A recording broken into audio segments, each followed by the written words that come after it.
Hello folks, and welcome to Formula One Paddock Pass, your pre-race edition for the 2019 Azerbaijan Grand Prix here in Baku. Why am I wearing a jacket like this? Because it has been raining today.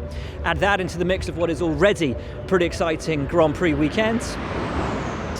Could be a thriller. Right, where do we stand? It is a Mercedes 1-2 in the Drivers' World Championship, not a Ferrari 3-4 though. Max Verstappen finds himself third in the Drivers' Championship. And China maybe was a microcosm of what's going on in Formula One at the moment. Mercedes unexpectedly fast on a weekend when everyone expected Ferrari to be in the ascendancy.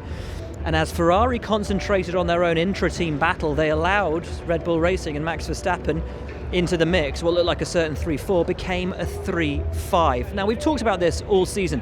We've talked about a couple of things actually all season. Ferrari, did they flatter to deceive in pre-season testing? Did we underestimate the potential and the pace promise of Mercedes?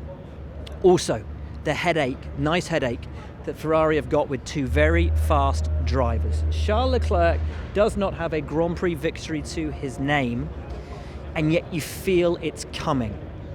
Is he impatient for that win? Will getting that win ultimately alleviate some of the pressure at the team and allow them to focus then not just on themselves but on the bigger picture in Formula One? Steve's about to get run over, as am I, by the safety car. But that's the question coming here into Baku. Does Charles Leclerc need to get that? We're not doing this very well, are we?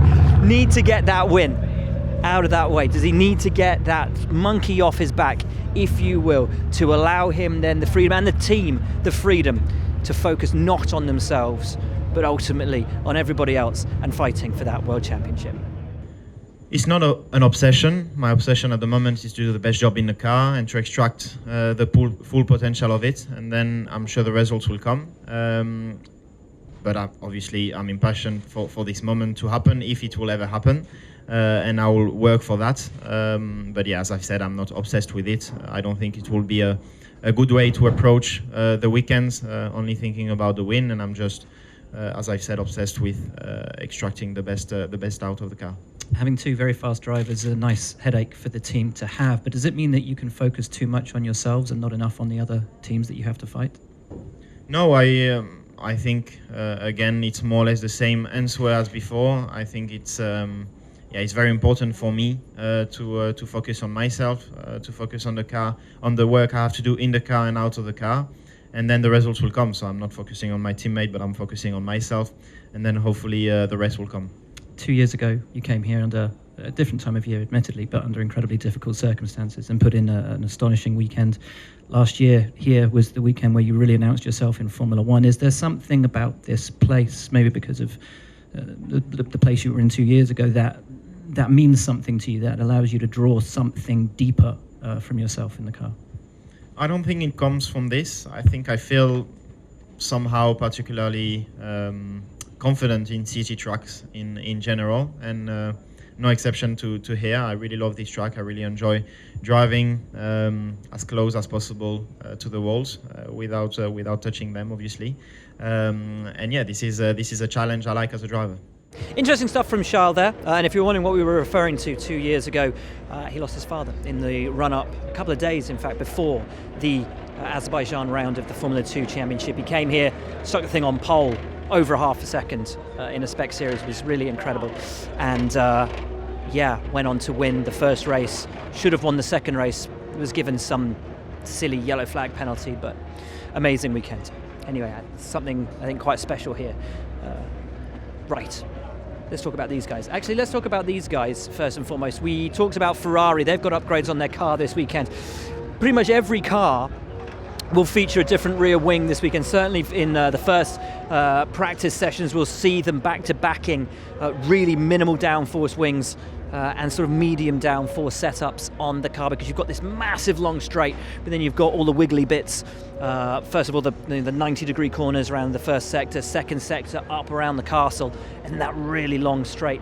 About 2 kilometers, the end of the lap. Anyway, so Some big differences to the Ferrari, which they were trialling already in the Bahrain test and are hoping will increase the pace this weekend. A couple more changes here at Mercedes. Can't see it at the moment, I don't think, but they've got a serrated element on the rear wing too. Let's talk to Lewis Hamilton, championship leader, after China arriving here in Baku. It's only 3 races by, so I don't really think too much about it. But of course, this is far better than we anticipated start of the season, and something that everyone's worked so hard for within the team. So we're really proud of the result we have so far, but we were also aware that there's a long way to go. But there's lots of positives to take from it, but we just need to keep our heads down and just keep working at it as the others are. And I hope that the second half of the season gets stronger, but I really can't predict what's going to happen in the future. All we can do is try and take one race at a time. Ferrari, I think, have brought some upgrades to their car. Have you got some new bits on yours, and can you combat them on this mammoth long straight there is around this circuit? Time will tell. I don't believe we have any upgrades this weekend, so we do have stuff coming in the pipeline, but this wasn't a planned race for upgrades for us. So, but we have understood a lot of analysis has gone in place to understand how the car, where our weaknesses were and where our strengths were in the last race. I hope coming here we have a better understanding already compared to what we did in the first 3. So, but they are quick on the straights, so I anticipate they'll be very, very strong this weekend. So that's your World Championship leader, and that is the serrated element of the rear wing that we were talking about in the little link to that. Now to Max Verstappen's car over here at Red Bull, a guy who has shown himself to be very much in the mix, and you can't see it, but under there is a new Honda power unit for this weekend. We caught up with a Dutchman to ask him what the purpose of that is. Pace or reliability, or a little bit of both? It's mainly targeted for just reliability and durability. Not that there is anything wrong with the first engine, but it can always be better.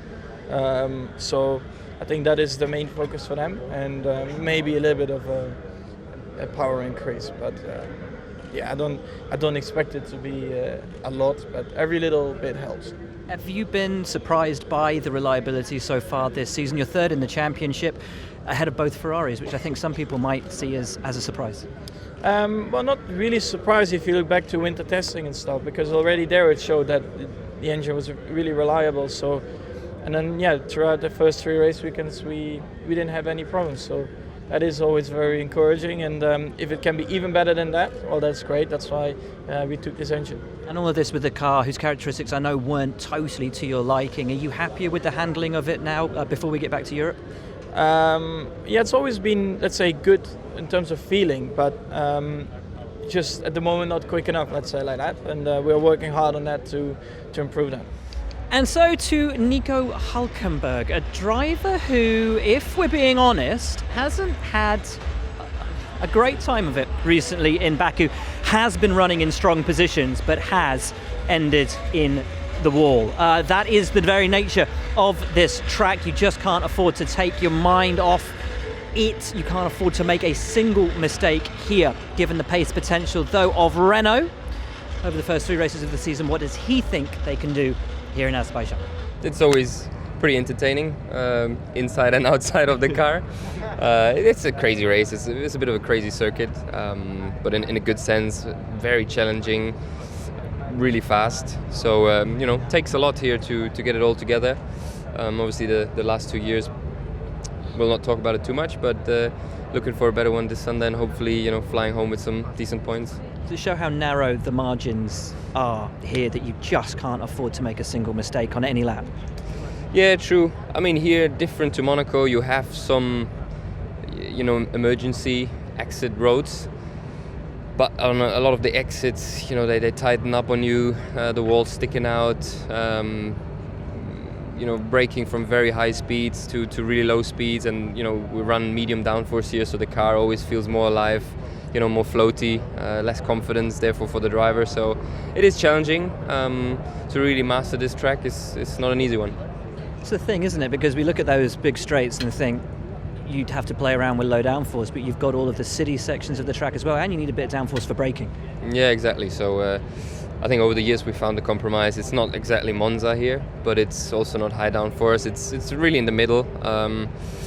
But it's also, this track has a very smooth asphalt, which interacts differently with the aero of the car. But yeah, it's exciting. It's a thriller to drive here. So looking forward. I just hope it's not going to rain. Rain is going to be pretty hard here. What would that bring into the mix here? As you say, smooth asphalt? Yeah, I'm not sure. I think that would just be Russian roulette. The Haas F1 team running a tribute to the family of Anders Boldsen, one of their major backers and backer of Kevin Magnussen for some time, who lost 3 of his children in the mindless atrocity in Sri Lanka on Easter weekend. Kevin's thoughts, the thoughts of the whole team and all of us with the family and all those caught up in just the mindless, senseless violence on that Easter weekend. We didn't speak to Kevin today. He wasn't supposed to be doing media time today, but chose to do so anyway. We thought we'd give him a break. Spoke to Roman instead because the team are really struggling at the moment. The pace throughout winter testing looked really good. In qualifying, they've looked really good.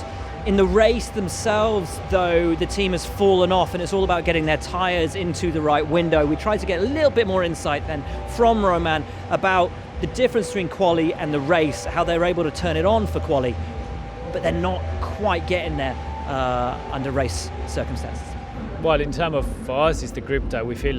The grip is amazing into qualifying, and into new tires. Really, the car is spot on, and the balance is what you expect from it. And then whenever you do more than one lap, the grip goes away. Clearly, so that's where we need to work, and that's where we need to understand what's happening there and why is it going into that direction. It's got a big swing between quali and race, so there's definitely something in the tires that we're not doing right, because there is no other explanation.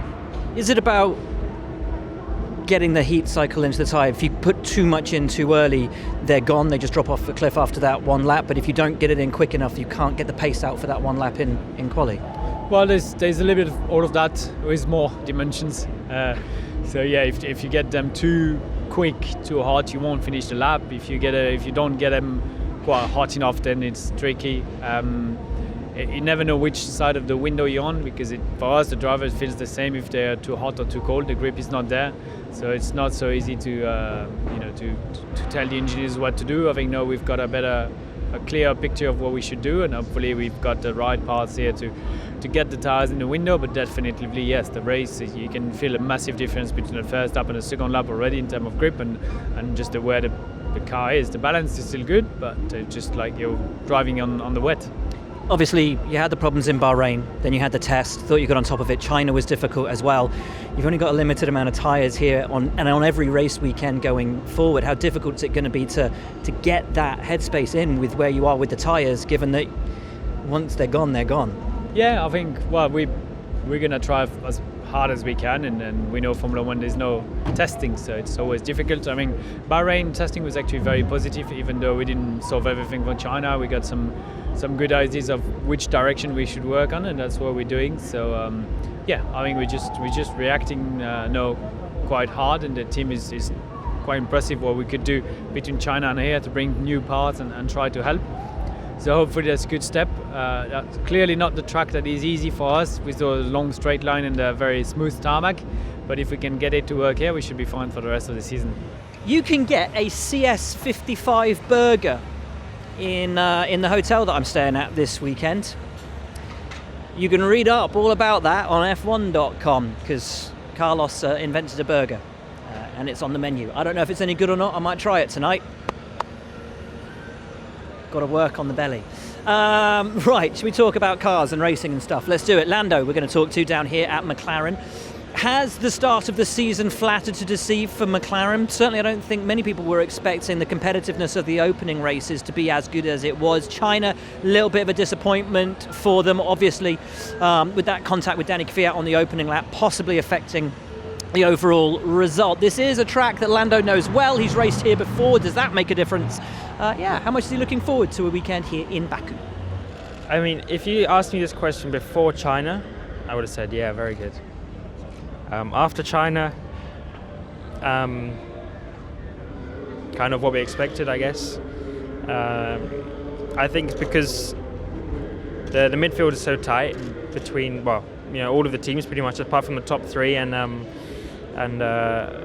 Williams at the bottom. As soon as we gain 2/10 or a 10th or something, we can be at the top of it and we look like heroes. Then we go to China. We're at the bottom end of it, we look terrible. And something like that obviously changes the whole vibe of what people think about the team, how we're doing as a team. But it's going to be like that, I think, for a lot of the season. Hopefully we can tend to be more on the higher end of it. But I think we had a bit more of a realistic view of what we can do as a team after China. It wasn't all glory, in the first 2 weekends, which was a good thing, which obviously made all the guys in the factory and myself, Carlos, whoever, keep making sure we're working hard. From what you've learned from the first three, do you think this weekend will suit you guys? I want to say yeah. I hope it doesn't get a lot worse than China, because that was pretty bad, I would say. That wasn't good at all. 14th and 15th, I think it was. Not a lot of hope to get into Q3. So I want to say it can be better. It's still a very different track to all the ones we've been to this year, but it's I think a slightly better track compared to what China was anyway. So we have to wait and see. Hopefully the car's amazing and everything's perfect, but it's going to be tricky no matter what. It's going to be close no matter what, so we just need to make sure we keep pushing hard. You've now had two tracks that you didn't know, one that you did, coming back to a track that you do know. Does that make a difference? It does slightly, not huge. To be honest, China was kind of a weird one in terms of I was up to pace pretty quickly in P1. Didn't really go forwards from there. I was quicker than Carlos in the first one, and I just didn't take the steps forward that I needed to from into P2, into P3, and then quali, and not so much the race. The race was different, but it just it gives me as a driver more confidence altogether that I can just go out a bit more relaxed. I'm not having to think of what's new. I can just drive. I know where to turn left and right, let's say, when to brake and when not to brake, and everything like that. So it's just a bit more relaxed, which for me as a driver, I generally prefer. Who has the most podiums here in Baku? It's not a Ferrari driver, not a Mercedes driver. It's that chap, Sergio Perez, with the most podiums of any Formula One driver here in Azerbaijan. And his teammate Lance Stroll has got one as well, meaning that this team is looking pretty good for this race. Well, at least its drivers are coming here high on confidence, knowing that they can get a podium. But is the car podium ready? Ultimately, this is one of those races where anything can happen, and things usually do happen. You've just got to be there in the fight at the end of the Grand Prix. I don't think these guys can do it on raw pace potential, but if anything happens to the big three, it's usually these guys that are there rating and ready to pounce. Speak to Sergio then, who had some good news during the week. He's going to be a dad again. Let's speak to him though about this race, this track, why he's so good around here, and how much he's looking forward to the event. The Baron of Baku, the King of Baku. You've got more podiums here than any other driver in the sport. Yeah, it's a crazy number, no? To believe that I got more podiums than any other driver here. I think as a team, it's a place that suits us. We've been perfect for 2 years. We should have 3 podiums here. Unfortunately, we had a little contact there between teammates, and that ruined the chances for the team. But apart from that, it's been a fantastic venue, and it's always good racing here. It's so important to stay out of trouble. I think it's the hardest bit, around here to not to make any mistake. Ironically, Esteban driving into you here gave the podium chance to Lance. So it's a pretty good place for the team. Yeah, exactly. It's been a good place for the team. I think Lance also got a podium with his Williams, and that should be a good. I think the whole team is very excited, but at the same time we have to stay cool, stay realistic, and try just to optimize the weekend. If we are perfect after Sunday, I think I can be happy with any result that we get. So throughout the weekend, it's very important that we just perform at our maximum level. And I know the car's not where you want it to be yet, but 3 races in, 3-point scores for the team. Could you make it 4, or are you just hanging on now, waiting for those upgrades to come for Barcelona? Yeah, I think definitely this weekend we should be on top, if not very close to be aiming to be the best of the rest. So I think this weekend should be a good one for us. And then Barcelona is a big time, it's where we have to prove that we are making good progress. Because you're still Force India at the moment, really, aren't you? Is Barcelona when you truly become Racing Point? Yes, I think we made some progress, but you have to remember that the administration came very late in the year. So yeah, we are at the moment racing with the old spec, but the future is looking bright. So hopefully the Barcelona upgrade can bring us a lot forward to a more competitive car, because I think what we have achieved with the car that we have at the moment is fantastic. Alfa Romeo. Now, we were talking about Sergio Perez. In fact, we were talking to Sergio Perez, who's gone very well here. Another driver who's gone very well at this track in the past is Antonio Giovinazzi. Not in Formula 1, but in Formula 2. Had a great weekend here. As good as Charles Leclerc, in fact, in his junior career. Very, very impressive. One of those back of the field to the front of the field races. Steve, if you come around to the back here, mate, this is quite interesting. I just noticed this actually while we were setting up for the shot. The team are in there and they've just been watching replays of the pit stops from the last race in China, and now they are looking at colourful graphs. I can't tell you what that colourful graph is of, but it seems to be that the pit crew are going over their pit stops in China, figuring out what could be done better and how they can improve. Ruth Buscombe, just on the right-hand side there, the team strategist, listening in eagerly. And we're probably not supposed to be here looking in on that, but quite an interesting little insight, I think, there. Team always looking for those little extra tenths of a second that can make all the difference in what is a very intense midfield battle. Let's talk to Antonio Giovinazzi, though, about a race and a track that he loves, a Grand Prix he's looking forward to. Well, it's all smiles now, but you've got an engine penalty, haven't you? Yes, but I think it's better here than Barcelona and Baku to get, maybe here can happen something during the race, safety car and things. So yeah, unfortunately we got, but the weekend's still long, so we'll see. So what's happened? You had a new control electronics unit at the last race, but was that not a reversion to an older spec? And have you got an older spec now, or a newer spec? What's changed? In China we changed on a new one, and now we come back on the old one. So the second change cost us the grid penalty. Yeah. Okay.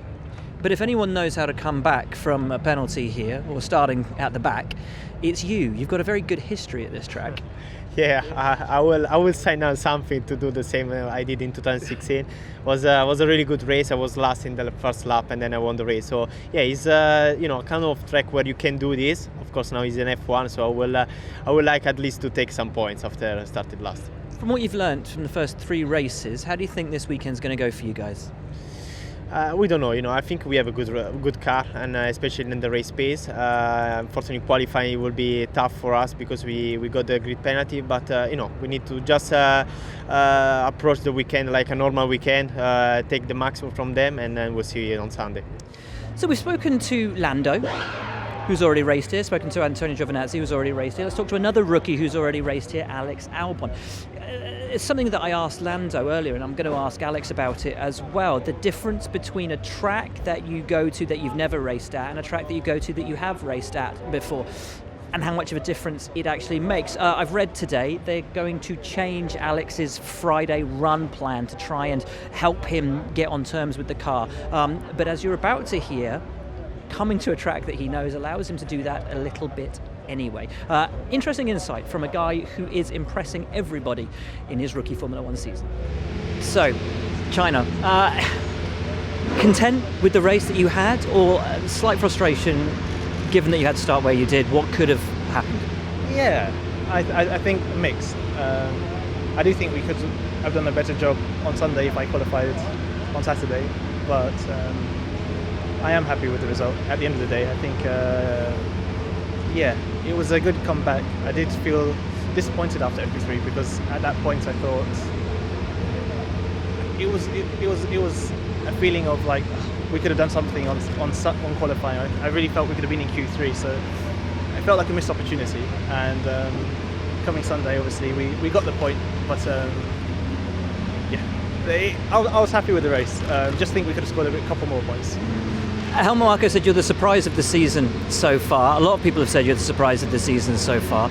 Does that show that people weren't paying attention to you before? Yeah, I see that a lot, and I'm like, maybe I guess people didn't rate me that highly, or yeah, there's some work to do there. But no, I'm happy at least that people maybe can see a bit more me, let's say. But yeah, I think it's nice to be a surprise, I guess. 2 races on track you didn't know, 1 race on a track that you did. This is a track that you know. Does that make much of a difference?